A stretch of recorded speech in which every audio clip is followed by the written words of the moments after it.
വരുന്ന കണ്ടെയ്നറുകൾ ഇപ്പോൾ തന്നെ ഇത്രയും ചെറിയ സമയത്തിനുള്ളിൽ ഇത്രയേറെ കണ്ടെയ്നേഴ്സ് വന്നു.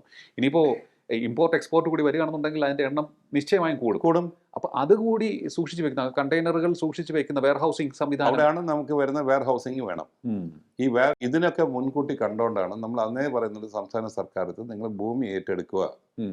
അത് കിൻഫ്ര ഉണ്ട്, സർക്കാരിൻ്റെ കിൻഫ്ര ആണല്ലോ, കേരള ഇൻഡസ്ട്രിയൽ പാർക്കാണ്, അല്ലെങ്കിൽ കിൻഫ്ര, അല്ലെങ്കിൽ കിൻഫ്ര പോലെ ഏതെങ്കിലും ഓർഗനൈസേഷൻ, സർക്കാരിൻ്റെ ഓർഗനൈസേഷൻ കുറച്ച് ഭൂമി ഏറ്റെടുത്ത് വെച്ചിരുന്നെങ്കിൽ എത്രയോ പേർക്ക് ഇത് കൊടുക്കാൻ പറ്റും. പക്ഷെ നമ്മൾ ഭൂമി ഇല്ല എന്ന് പറഞ്ഞുകൊണ്ടിരുന്നു, ഭൂമി കിട്ടുന്നില്ല എന്ന് പറയുന്നു. പക്ഷെ നമ്മൾ ഈ സാധ്യത കണ്ടുകൊണ്ട് ആര് ചെയ്തു? തൊട്ടടുത്ത് തമിഴ്നാട് തന്നെ ഇപ്പോൾ ഏകദേശം 10,000 ഏക്കർ എല്ലാം ഏറ്റെടുത്ത് അവർ പാർക്കുമായി കഴിഞ്ഞു. അതെ അതെ. ഇപ്പൊ 3 പാർക്ക് ആ സൈഡിൽ വരുന്നത്.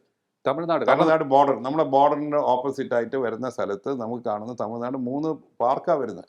വിഴിഞ്ഞത്തിൽ വലിയ ദൂരമൊന്നുമില്ല. ഇല്ല, അവർക്ക് ദൂരമില്ല. ഇപ്പൊ നമ്മളെ ഒരു കൊറിയൻ കമ്പനി തൂത്തുക്കുടിക്ക് അടുത്ത് വന്ന് 1750 കോടി രൂപ അവർ ഇൻവെസ്റ്റ് ചെയ്യുന്നു.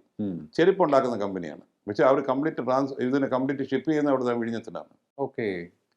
അപ്പോൾ നമുക്ക് എന്താ പറ്റുന്ന പറഞ്ഞാൽ നമുക്ക് ഒരിക്കലും നമ്മൾ സമയാസമയത്ത് ഒന്നും ചെയ്യില്ല. ഇവിടെ സർക്കാരിൻ്റെ ഒരു ഫെയില്, അത് ഏത് സർക്കാരാവട്ടെ, UDF ആവട്ടെ LDF ആവട്ടെ, ആരായാലും ആവട്ടെ, സമയാസമയത്തിന് നമുക്ക് മുൻകൂട്ടി കണ്ടുകൊണ്ട് കാര്യങ്ങൾ ചെയ്യാനുള്ള കഴിവുണ്ടായേ പറ്റൂ. നമ്മളെപ്പോഴും we always miss the bus.